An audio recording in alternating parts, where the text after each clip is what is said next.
You're listening to the Greeks Gridiron. Now here's your host, Ethan Haristadoulou. Welcome back, everybody, to the Greeks Gridiron. I am Ethan Haristadoulou, and it's that time again, Friday, where we dive in and break down all of the matchups for this upcoming Sunday, Week 6 of the NFL, off the heels of a wild upset on Thursday Night Football, where the Giants coming away with a big win over the Philadelphia Eagles in convincing fashion. But we're taking a look at Sunday's matchups. We'll get into Monday's games on Sunday, so make sure you're subscribed so you don't miss out. I just want to give a fair warning here before we get into the typical comment down below, yada yada. I'm battling a chest something right now. I'm somehow not coughing for the last 30 minutes or so I'm trying to get this cranked out as quickly as possible. Breakdown might be a little bit quicker for these games. I just want to make sure that I get this done, get it out to you all so you all know where I stand going into this week's matchup. So if everything seems a little bit short, analysis seems a little bit dialed back, there is a reason. I am not feeling great right now. Got a doctor's appointment in a couple hours to hopefully get this whole thing sorted out. That all being said, though, comment down below. Let me hear from you. We're going to dive in and break down all of these games, but I love discussing with you all, hearing who you like for this week's matchups. And as a reminder, no betting advice, no gambling advice here. We're here for the love of the game, just having a good time. Coming off a 5-9 week, not so great last week, I've got to say, and we're not starting on the right foot with that Giants upset from Thursday Night Football. So we're trying to right the ship here, and we're starting, of course, with the London game between the Broncos and Jets. Jets coming in widely viewed as the worst team in the NFL, whereas Denver's coming in off of a massive victory, a come-from-behind victory at that, where they were able to put up 18 unanswered points to come away with a victory against the Eagles.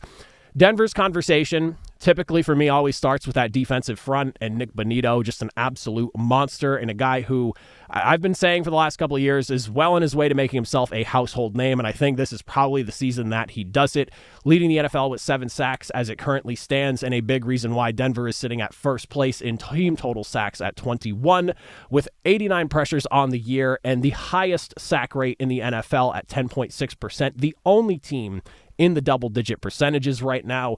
This unit is a problem, and for a Jets offensive line that's already allowed 16 sacks this season through their first 5 games, 98 total pressures, which leads the NFL, and a pressure rate at 50.8%, basically 51, which is the most by about 10% in the league. That's a bit of a nightmare. You add in the fact that Justin Fields likes to hang on to the football more than just about anybody else in the NFL when he drops back to pass at second right now at 3.09 seconds. This could be a bit of a problem for them. When I look at the Jets and their defense and how they could handle the Denver Broncos offense, I am really interested in seeing, because the defense in New York has not necessarily been great this season. They have definitely been struggling. But J.K. Dobbins for Denver has been having a pretty good season so far. 402 yards on the year, 5.2 yards per attempt, which is the 6th most amongst running backs. He's 4th in rushing yards over expected for the stat nerds out there at plus 94. Helps set up the play action, and when that starts to get open, that's where Bo Nix really starts to thrive. It really is all about just setting up the passing game for Bo Nix, because when it comes to him in play action, he's a wildly different quarterback. As it currently stands right now, he has the 8th most passing yards out of the play action, according to Next Gen Stats, at 366, 3 touchdowns, no picks, but a 69% completion rate, 108.8 passer rating. He loves to be on the move, rolling out of the pocket, getting those passes off to guys while he's moving himself to kind of keep the defense on their toes. So that's kind of where it stands for me. I'm very concerned with where the Jets are with their offensive line and just where the state of the offense is overall, but also with the fact that their defense hasn't been great, does not match up against very well against what Denver is currently doing. So I am leaning Denver on this one here. I like them with a pretty comfortable victory. I think that there's a fairly wide gap between Denver and New York. I will say that an overseas game does kind of complicate how many points we may see, but I could see Denver putting up about 26 points, so I like them 26-13, something along those lines, but I expect their defense to give the Jets a hell of a time trying to put points on the board. Looking into the early window, though, as we move our way through the schedule here, we'll start with the Cardinals and Colts. Indianapolis coming in averaging 33 points about 33 points per game, second best in the NFL as it currently stands.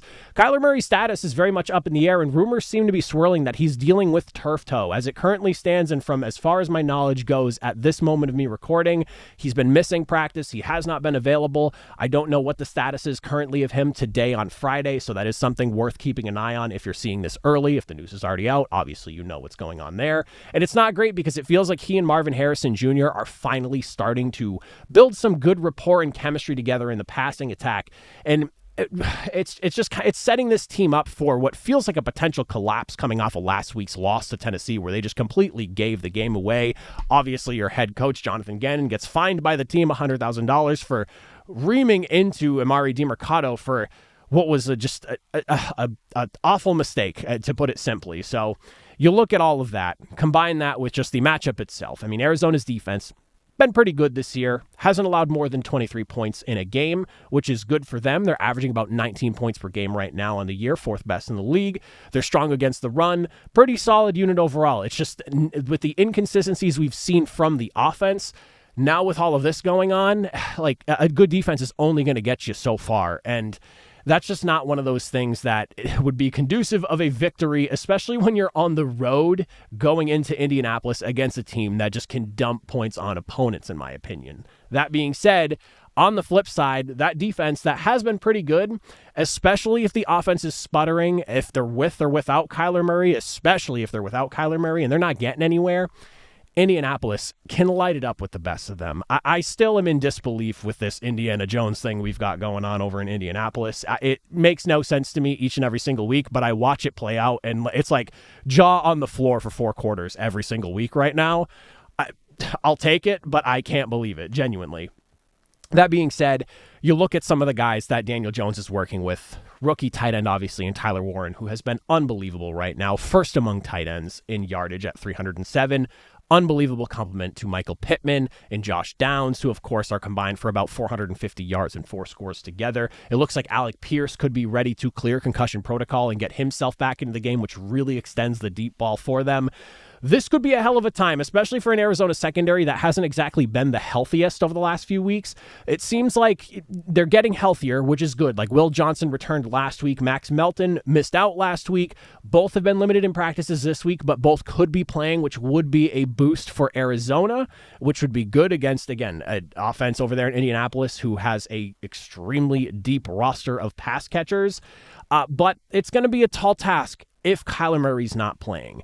It feels like it's trending that way. The turf toe rumors are starting to kind of scare me with that. I don't want to say that whether Kyler Murray plays or not would dictate how I feel this game plays out, but I'm leaning heavily, especially with it being in Indianapolis on the road, the Colts already. So with Kyler Murray in play, I think it's a tighter contest. Without, I think the Colts should be able to win fairly comfortably. I think Indianapolis, and again, I'm going off the assumption Kyler Murray misses this matchup here. Maybe he practices today and surprises everybody, but I feel like he's missing. I'll take Indianapolis 29-19. I could see Arizona finding a few ways to put up points on the board, but losing Kyler Murray, not having James Conner, not having Trey Benson, who knows what this offense is going to look like. The defense might be able to slow Indianapolis down a little bit, but I could see the dam eventually breaking and the points start to flow in for the Colts here. So give me the Colts 29-19, comfortable victory, especially if Kyler Murray's not there. Now we'll take a look at the Chargers and Dolphins and a conversation of injuries if you want to have one. Well, you could definitely have one in this game here. The Chargers' offensive line is just so banged up right now, and I think it really makes this game very difficult for me. Miami hasn't exactly been the best unit up front defensively. They're actually the league's worst run defense by quite a margin after getting torched on the ground by Carolina last week. And their pass rush has been about average. So their defensive front isn't necessarily the most imposing. It's average to slightly below in totality at best. But you look at the way the Chargers are set up right now. No Joe Alt, it seems like. Trey Pipkin seems like he's trending to be out as well. Obviously, Rashawn Slater's been missing for a while now. Mekhi Becton seems like he could be trending towards playing, but also, on top of all those offensive line injuries, Omarion Hampton, he's done for a bit. I don't like the current state of injuries that this Chargers team is dealing with, and it has me really concerned. But at least getting Mekhi Becton back could be huge for them. Today's practice report for the Chargers going to come out a lot later in the day for me, too late for me to be able to get that included in here. Definitely something worth keeping an eye on in my eyes, and I think could really dictate how the game plays out. But also on the flip side, you look at Miami, they're not necessarily in the greatest place themselves. They're obviously missing they're missing Tyreek Hill. Tua Tagovailoa's number one option there. So that is obviously a tough loss to deal with. And you're going up against a secondary in LA for what it's worth. That is a pretty tough unit to be working with. So For me, if I'm looking at like how does Miami come away with a win in this contest here, it would definitely be smart for the Miami Dolphins to take it to the Chargers on the ground. You have a capable running back in Devon Achane. I think if you take a similar recipe to what you did offensively against the Bills, you could somewhat apply it to this game as well. Take it to them on the ground, limit the possessions for Justin Herbert. Don't let him get into a serious rhythm throwing the football. And you're going to need to rely on your edge rushers to get after him and make him uncomfortable. But if you can control the ball on the ground, limit possessions, control the time of possession, and put it in your favor, being in Miami, you have the opportunity to kind of wear out the Chargers and see what you can do against them. But I do think it really comes down to that. Overall, this one's kind of a toss-up for me, to be completely upfront. I don't know who I like more than the other in this, because each team has either... When you look at the Dolphins, they just have not looked great. And their collapse against the Panthers last week has really scared me with the way that they're currently set up. And then you look at the Chargers, injuries have not made them really look all that great. And it seems like they're reeling right now. So you're hoping now 2 weeks in all this, maybe they're finding their footing. And going up against a one-win Dolphins team that seems to not be able to get out of its own way right now could maybe take advantage. So I'll take the Chargers, but this is not like a super confident pick. I like the Chargers something along the lines of like 28-23. I could definitely see some points get put up in this. Both offenses have the ability to do so. For the Chargers side of things, it's thankfully not looking to be too hot for that game. It's going to be around like 75-ish, it appears, give or take. There are potential for, I guess, some storms around the area, but maybe a lot of humidity, but not too hot, which is always a good thing when you're playing in Miami.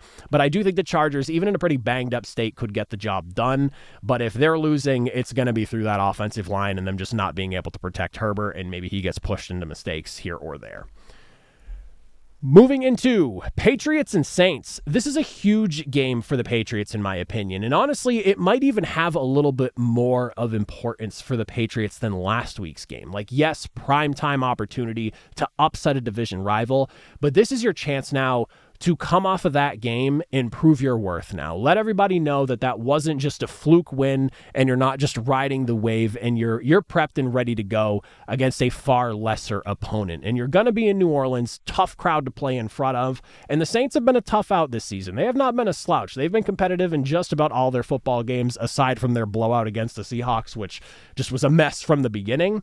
But I mean, they were tight finishes each and every single way. They even took it to Buffalo themselves. Buffalo didn't really pull away until about middle of that fourth quarter. So the way I see it, New England's defense, as it's starting to find itself, they need to come in. They need to dominate against the New Orleans Saints up front, and especially against the run.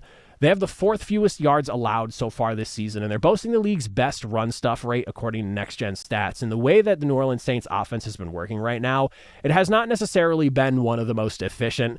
Alvin Kamara has had like a moment or two here or there, but has not necessarily, I feel like he's starting to maybe look his age, which is kind of scary because I really like Alvin Kamara, and he's one of those guys that's played a lot better and a lot longer than most. So that's one of those things that when you finally start to see those guys maybe start to feel their age, it's a little bit disappointing, but they're not necessarily the most threatening or imposing offenses on the ground. Between Alvin Kamara and Kendre Miller, they have averaged like 4.2 yards per attempt overall, but their numbers in totality beyond that aren't exactly the most impressive in the world. Christian Barmore and Milton Williams on the defensive side for the Patriots could pose quite an issue for that team. So I'm definitely curious to see how they fare there.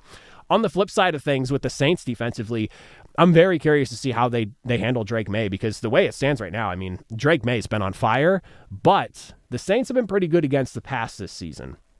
New Orleans presents a very interesting challenge against them. They've allowed 11 touchdowns this year, which is a bit much, but only 204 yards per game, which is ninth fewest in the NFL. You look at guys like Kool-Aid McKinstry in that secondary. He's really stepping up this season. Couple of interceptions already on the year. Pro Football Reference has him credited for 4 pass deflections as well.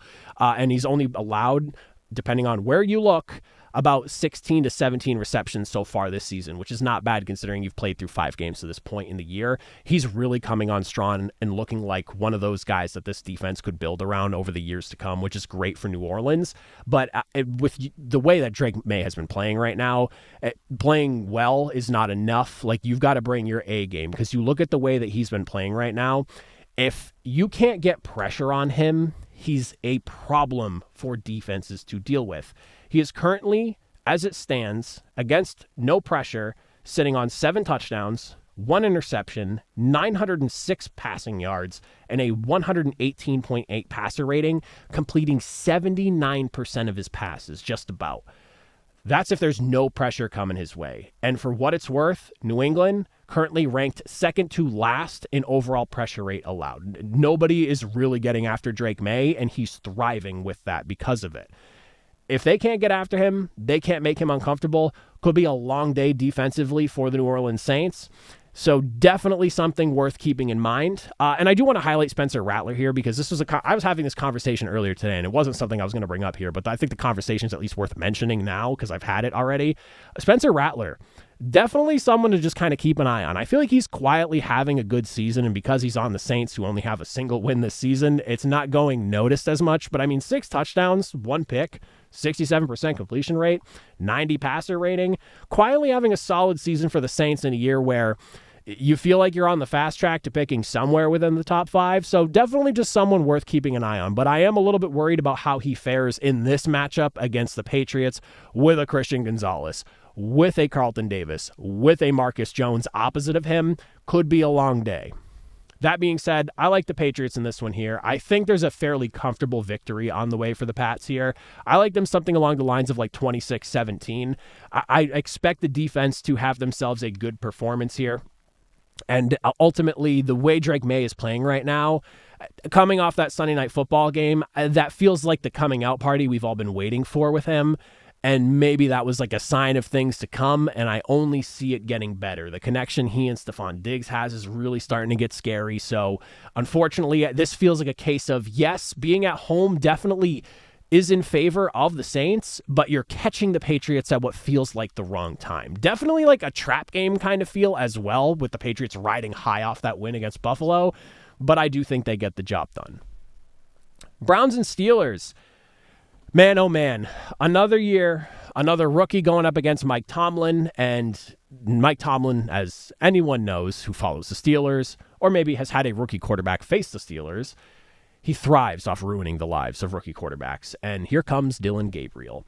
Being in Pittsburgh makes me feel pretty good about this game and where I think it's going to go. Pittsburgh, as it currently stands right now, 21-1 against Cleveland in Pittsburgh going back to 2003. That is a crazy stat to find out. Because I was curious just what the actual numbers looked like, and unless I missed a game, which is possible, not perfect, I may have missed a game, I believe it is 21-1 going back to 2003. Feel free to check me on that number if you will.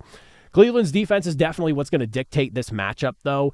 And we've talked about this at length a lot so far this year. It's really unfortunate because that defense over there in Cleveland has been really good. They did a little bit of a cornerback swap this week, and I'm really interested to see how that kind of plays itself into things, as Greg Newsome has now been shipped off to Jacksonville, and in turn they got Tyson Campbell. But I mean, I expect them to kind of go about this game very similarly to how they attacked Green Bay a few weeks ago. They're the NFL's best run defense, allowing just 3 yards per attempt, and it's the lowest by about 0.3 per attempt. They have the 5th best run stuff rate in the NFL, 2nd highest sack rate in the NFL. They've got one of the best defensive fronts, and it, of course, all starts and stops with Myles Garrett and what he is able to do. Pittsburgh's offensive line, Aaron Rodgers, Jalen Warren, all of those guys are going to have their work cut out for them in this one, and they've got to bring their A game because, again, Cleveland is going to keep themselves in games all because of their defense. And Dillon Gabriel, for what it's worth, looked pretty solid last week in London, and that's an overseas game, so not a bad, I wouldn't say not a great performance, but not a bad performance either. With another week under his belt as a starter, getting all those starting reps, I'll be curious to see how he fares against a Pittsburgh defense that prior to their bye week started to seem to find themselves a bit. And on the topic of that, like I said, Pittsburgh not too far behind Cleveland in sack rate. They have been prone to letting teams move on the ground. Quinshaw Judkins might be the answer to maybe helping the Cleveland Browns pull off this upset ultimately, but it's not one of those things that I'm really banking on. I'm expecting the way the Steelers play defense and the way they like to disguise their coverages and the way they like to disguise their blitzes. This is going to be one of those master classes of, hey, rookie, welcome to the NFL from Mike Tomlin's side of things, and I feel like it's going to be a long one. I do expect Cleveland's defense to hold Pittsburgh in check, at least offensively. And that being said, while I am taking the Steelers, I like the Steelers something along the lines of like, and it feels like such a typical Steelers score, 19-13. Lower scoring affair, grindy contest, probably a lot of field goals happening here, but it being in Pittsburgh makes me feel really good about this one. And like I said, I wasn't underwhelmed and I wasn't blown away by Dylan Gabriel last week. I thought solid start, especially considering you're overseas, but this is a Steelers defense that I think is going to potentially thrive on the fact that they're going up against a rookie, and I'm a little bit nervous for the young guy. Going into our next contest, we have the Cowboys and Panthers. I think we're going to see potential for a lot of points in this game here. Dallas allowing about 31 points per game right now as it currently stands. Meanwhile, Carolina's defense is kind of a hard one to get a read on because in their last 3 games, you've had them allow nothing to Atlanta, 42 points to New England, and then you can flip that number and go 24 versus Miami. So you have one really good week, one really bad week, and then a week that's, fine, I guess you could say, about league average with that 24. If I'm looking at this game, though, with how bad the Dallas Cowboys defense has been this season and then the inconsistencies we've gotten from Carolina, I think you have to look to the offenses in this game and just see what you're going to get from them. Chris Hubbard seems like he's going to potentially miss this game again, which is interesting. Rico Dowdle's obviously going to step in, former Dallas Cowboy himself, coming off of a monster game against the Miami Dolphins. You also have some other injuries worth keeping an eye on, like you could be missing your right tackle Taylor Moton for this week as well. Seems like his availability could potentially be up in the air. So you have yourself a bit of a situation there, but ultimately it when you stack up these two offenses and you just go like position by position, you have some really young but exciting guys in Carolina. CeeDee Lamb's obviously not in the fold for Dallas, but you do have yourself a George Pickens. Kevontae Turpin seems like he's going to be out, but Ryan Flournoy had himself a hell of a game. When you look at like Tet McMillan and Xavier Leggett on the other side of things, I think I'd still lean Dallas just off George Pickens alone and what he has shown as a pro and as a number one, not only in Dallas, but just through the duration of his career to this point. Quarterback head-to-head matchup, I'm obviously going to be giving it to Dak Prescott. As far as running back is concerned, Rico Dowdle had a phenomenal game last week. Don't get me wrong, and he was good while he was in Dallas, too, on top of that. So not surprised to see him have a big moment. But Javonte Williams, unbelievable rookie season, has had a bit of a kind of like wonky couple of seasons since then, but seems like he's really finding himself in Dallas right now, and he's on a tear the way he's been playing. I'm like 50-50 on who you'd want to give the edge to running backs to, but when I just zero in on like what is the most important key factor here, receivers, quarterback, advantage, I almost said Denver Broncos, Dallas Cowboys, I think I am leaning on Dallas Cowboys for this one here. I expect it to be higher scoring. I wouldn't be shocked to see Carolina really give them a good fight, but I'll take the Cowboys 33-27 in a bit of a shootout here. We've seen Carolina get into shootouts and either A, fall just short, or B, come out victorious with points on the board. So I do like the odds of maybe seeing something along the lines of a shootout here, but I think Dallas does get the job done. Now we'll take a look at, and what I honestly would consider probably the hardest game of the week for me, at least personally, to decide on. Seattle, going into Jacksonville, take on the Jaguars. Jacksonville keeps winning games every single week, despite what looks like a losing effort in some of those games. And I'm sorry to put it like that, Jacksonville fans, but that's just the only way that I can really make sense of that. Meanwhile, Seattle tipped pass away off of a player's helmet of potentially being able to come back and beat the Tampa Bay Buccaneers. Ultimately, does not happen. You lose the game, sitting at 3-2. You're now facing the 4-1 Jaguars. I think Jacksonville's defensive issues is probably where I want to go for this one here because it continues to be a little bit of a problem against the pass. They're ranked 5th most in passing yards right now as it currently stands, and then their pass rush isn't exactly the most impressive either. Sitting on only 7 sacks so far to speak of this season. You're going up against Sam Darnold, who, depending on whether he's seeing pressure or not, is like two different quarterbacks. If you can't get after him and make him uncomfortable, he will dice you up, and he has the talent to do so. It's just a matter of making him uncomfortable, because when you look at his numbers against no pressure, 81% completion rate, which is insanity. 7 touchdowns, 1 interception, 915 of the, near 1,500 yards, or maybe it's a little bit less than that. I'm forgetting the number off the top of my head. that he's thrown so far this season have all come not under pressure, and he has nearly 130 passer rating. If you can't get after him, you can't make him uncomfortable, and you give him the time in the pocket, he has proven he's capable. It's just under pressure is when you start to see his game crumble a bit. So Jacksonville has to get on him here. On the flip side, when I look at Seattle, I think the big thing for them is also health. Their defense was extremely banged up going up against Tampa Bay last week, and that could be a little bit of a storyline here as well. You look at guys like Devin Witherspoon, Julian Love, Derek Hall, all missing practice so far this week, so definitely something worth keeping an eye on. Seems like Tariq Woolen could be coming back as he's working his way through concussion protocol, so definitely something to keep an eye on there.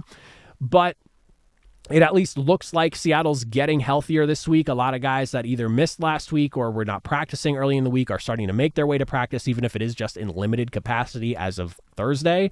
So there is a chance that with a healthier unit there, I would maybe like Seattle a little bit more in this one. I just have such a hard time buying what Jacksonville is selling me right now at 4-1. And even with what was, an impressive upset victory over the Chiefs this past Monday, I'm having a hard time believing it. So I'm sorry, Jacksonville fans, if that upsets you. It's just really hard for me to buy right now. If they keep doing it, I'll just have to get used to it and accept it. But I do like Seattle, and they can take it to the best of them. And that's how I firmly believe about them right now, even with their loss last week. Like, really tough, unfortunate. Again, ball bouncing off of a player's helmet and turning into an interception. Just super unfortunate for Darnold, who was having a monster performance, 4 touchdowns to that point, no picks. Like, he was having a game. So I'll take Seattle on this one here. I think, that being said, Jacksonville's defense maybe gives them a little bit of fits. I think that they match up somewhat well, and I'm interested to see how Greg Newsome fits into this secondary and maybe improving what they're doing over there. I like Seattle something along the lines of like 23-21. But if Jacksonville snuck out another victory, especially with it being in Jacksonville, I would not be surprised. Looking at the Rams and Ravens, I mean, Baltimore is once again staring down no Lamar Jackson, and you got a lot of guys that are hurt. You have some players returning to practice, which is great, even if it is just in limited capacity. You're looking at Marlon Humphrey, Ronnie Stanley, Patrick Rickard, Kyle Hamilton, all returning in some capacities. Meanwhile, you have the Rams coming in pretty healthy overall. Massive chip on their shoulder coming off of what was just like a blasphemous loss on Thursday Night Football to the 49ers that were as banged up as possible. And I would assume they would like to right that wrong this week, even if it is a road game in Baltimore here. They haven't had nearly the success running the ball that I think anyone anticipated. And oddly enough, they've only attempted 105 rushing attempts so far this season, which is 4th fewest in the NFL. So I don't really know what's going on with that. Derrick Henry has not been able to get the success on the ground going that he would like. Maybe that has something to do with having Patrick Rickard not be around and opening up some of the running lanes that you would like for him to be there for. Maybe it's obviously not having Lamar Jackson right now, but even when he was there, other than the Bills game, they have not looked great running the ball. It's been a very pass-heavy attack for them altogether. And it's weird because like even without Lamar, you would expect like a serious uptick in runs because they would want to lean on their star running back. I don't know what to make of this Ravens offense minus Lamar. It's just one that I can't get behind, and it really has me worried. And with the amount of injuries and uncertainty still surrounding the defense, even if it does feel like maybe they'll be a little bit healthier this week, not really something that I want to get behind. And you look at the way Matthew Stafford's playing right now, 1st in passing yards, 2nd in passing touchdowns with 11. Puka Nacua is on an absolute tear. Devontae Adams is being an excellent red zone threat and complement to Puka Nacua. Tutu Atwell's making big plays for them as well. And then, of course, the running back, Kyron Williams, and even Blake Corum is really starting to step up for them as well. This feels like, unfortunately, another long week for the Ravens until or whenever the time comes that Lamar Jackson gets himself back into the thick of things and he can at least help the offense get through shootouts. But as it currently stands right now, I don't know if Cooper Rush is getting you another win. So I'm going to take the Rams 30-17. I think it's going to wind up being a kind of ugly affair once again. Like if the Texans could do what they did last week to the Ravens, I would assume that the Rams, who I look at as a far better and more consistent offense overall, should be able to do just about the same, if not more. But I don't know how I feel about predicting another monster blowout again on the Ravens like that. But still 30-17, not a great affair for them.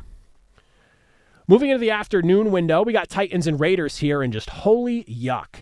You look at both these teams, 1-4. The Tennessee Titans coming off of the most improbable comeback victory, considering just how bad they looked in that game up until the Arizona Cardinals did everything they could to just give the football game away. Meanwhile, Las Vegas was just absolutely obliterated by the Colts last week, 40-6. Cam Ward's navigating like one of the most woeful offenses we have in the NFL right now. Geno Smith has not looked great, and both of these teams are just a downright mess. And I don't know how you decide confidently which mess you want to go with.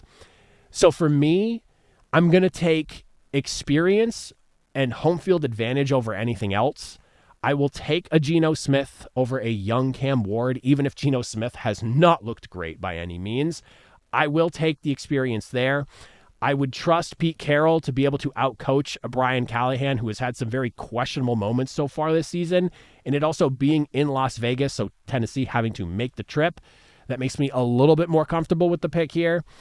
But I'm going to go Raiders 2017. Uglier contest, one of those you're probably not watching too closely. If Tennessee pulls off an upset, would not be surprised. Both of these teams in my eyes are pretty close to being equally bad in one way or another.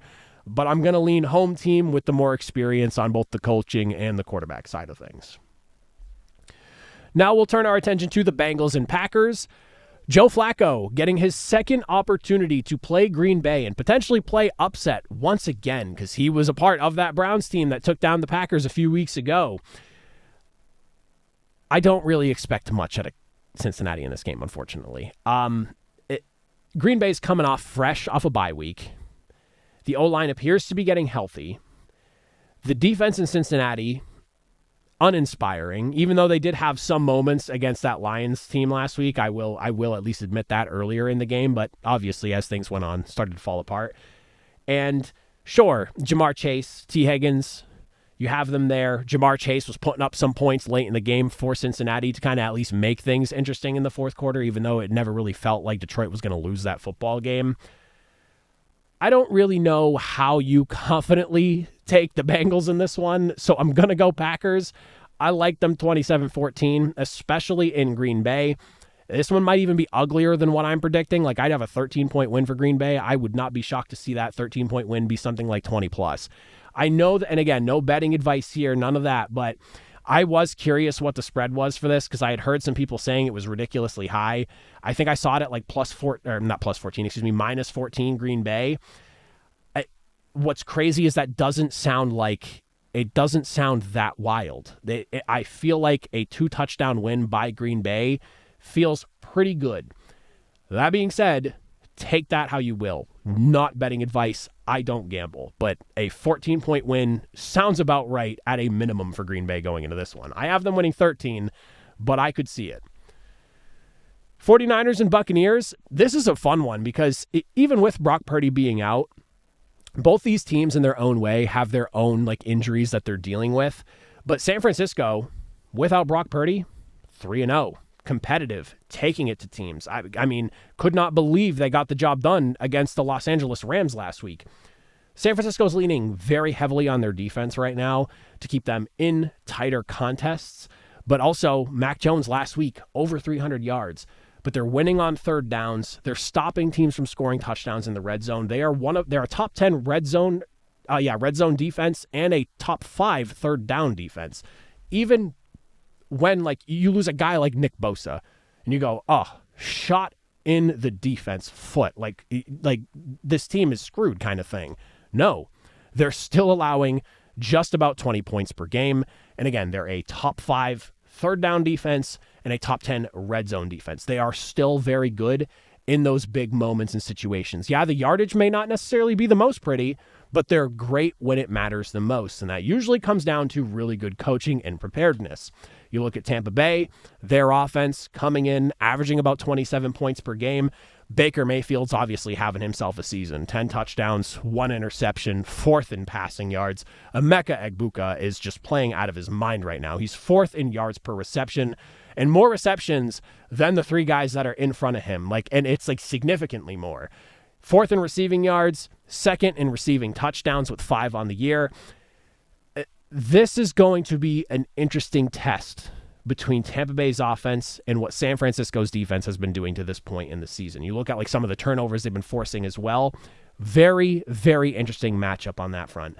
Both these teams also come in battling injuries. Like I mentioned with San Francisco, obviously they have guys that they're going to be missing for this game. They're not going to have their starting quarterback. That has been a story throughout the season. But it's not necessarily all sunshine and rainbows for Tampa Bay. Zion McCollum and Benjamin Morrison have been missing practice, and it sounds like they could potentially be missing this game as well. If that's the case, definitely worried about the secondary. And then offensively, Bucky Irving obviously missed last week. Seems like he's going to be out for a little bit longer as well. Mike Evans continues to miss practice. Chris Godwin missed both, Wednesday and Thursday's practice. And again, I'm doing these before the final injury reports for Friday come out.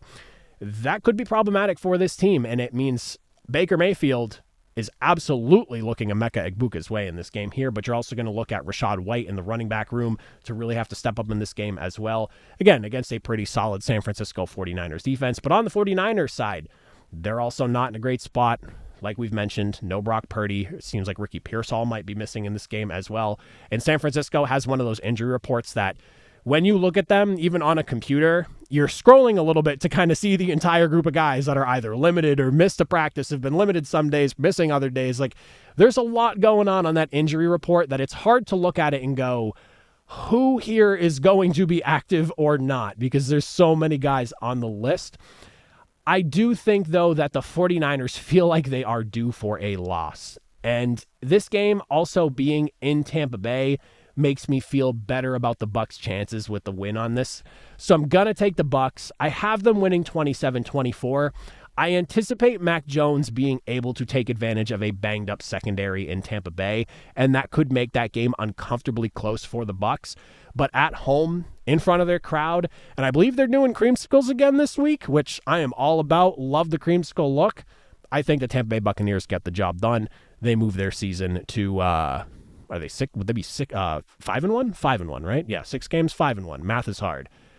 That being said, one last game, Sunday Night Football. Lions going into Arrowhead to take on the Chiefs. This one for me is all about the offenses. You look at the way Kansas City has played defensively this season, not as good as I would have thought they would have been. For a team that came back with so much continuity across the defensive side of the roster this year, would have expected to see them take another step forward, but it feels like they're about the same, but sometimes even a little bit worse than where they were last season. You look at Detroit, defense has been about average. I would argue probably better than what we were getting from them last season, definitely, at the very least, averaging about 22 points per game. They've been pretty good, but it's really about the tale of these offenses and where they stand. Detroit's offense, averaging nearly 35 points per game right now. Jared Goff leads the NFL in passing touchdowns with 12. Jahmyr Gibbs and David Montgomery continue to do their 1-2 punch Sonic and Knuckles combo thing where they just absolutely beat defenses into submission, and I love watching it. And the team has a total of 8 rushing touchdowns on the year, puts them in the upper third of the NFL. And they're one of the best red zone offenses in the NFL, converting those red zone appearances into touchdowns. I don't know if Kansas City can keep up with that. And I know the game's in Arrowhead, tough place to play, but it's not going to be as tough of a place as it would be if we were talking like November, December game. It's going to be 75. At least that's what the weather's saying right now. 75, clear, no real bad weather or anything like that. It looks like a 1 or 2% chance of rain or something like that, which is like negligible. But this is an opportunity coming in. You're going up against the Kansas City team who 2-3, found a way to lose last week to the Jaguars. They have a win over an absolutely annihilated by injuries Ravens team. It's not been an impressive season for Kansas City. And this Kansas City team, aside from that Ravens win, struggling to put up like 20 to 23 points in a game. Like they have 20, 21, 22. They have the 37 obviously against Baltimore. But like it's not been easy. And like they only put up 17 against Philadelphia. This is one of those games where if you can't keep pace, you're probably losing this one, and I don't know if Kansas City can keep pace in this matchup against Detroit. You couple in the fact that like there are some serious flaws within that offense of Kansas City. Patrick Mahomes is their leading rusher right now. That is not ideal in any shape or form. He's not Lamar Jackson. That's not the style of this offense. Him leading in rushing yards, not okay. Leading receiver is Tyquan Thornton in both yardage and receiving touchdowns. Tyquan Thornton. A lot of you are probably asking who that even is. If you're not watching Chief games, I wouldn't be surprised that you don't know who that is. Patriots fans, I know you're probably wondering, what the heck's he doing over there and why is he their number one right now? I know it's Xavier Worthy or I guess Hollywood Brown, but you get what I'm saying. Why is he leading the team in receiving yards and touchdowns right now? There's clearly some flaws. Now, Detroit does have some injuries that complicate this game a little bit that are worth keeping an eye on. Kirby Joseph, Taylor Decker, and Terrion Arnold all missing practice. I believe Terrion Arnold is going to miss this game for certain. The Decker and Joseph stuff, I'm not necessarily the most privy about where they currently stand. Definitely worth keeping an eye on there. But ultimately, I think I'm going Lions on this one. 31-24, a lot of points. I could see Kansas City doing their best to try to keep up. And if you look at the secondary, if Terrion Arnold misses the game, if Kirby Joseph misses the game, I could see Patrick Mahomes taking advantage of that. But I think the Lions can get the job done here. I really do. And to see them as underdogs as well with how good they've looked, this is a really good test for them because while the Chiefs are 2-3, they still are a good team, well coached, great quarterback. They've got pieces to work with on both offense and defense. If they can come in and they can roll the way they have against the Chiefs, you know where the Lions actually stand in the NFL right now. So even if they're not like the Chiefs of yesteryear, they're still a good team. They're still a good roster. They're still well coached and managed. Beating them in Arrowhead is a job in its own. So I do think the Lions get it done. I have them for the 31-24 victory. And that's what I'm looking at for Sunday's games. Like I said at the start, as always, this is, again, sick brain. Holy smokes. As always, if you made it to the end, I greatly appreciate it. And as I said at the beginning of the video, Monday, night football games, we'll preview them on Sunday. Make sure you're subscribed so you don't miss out. I'm going to go take some medicine, go see the doctor. So until then, I will see you all on Monday. Have a good one.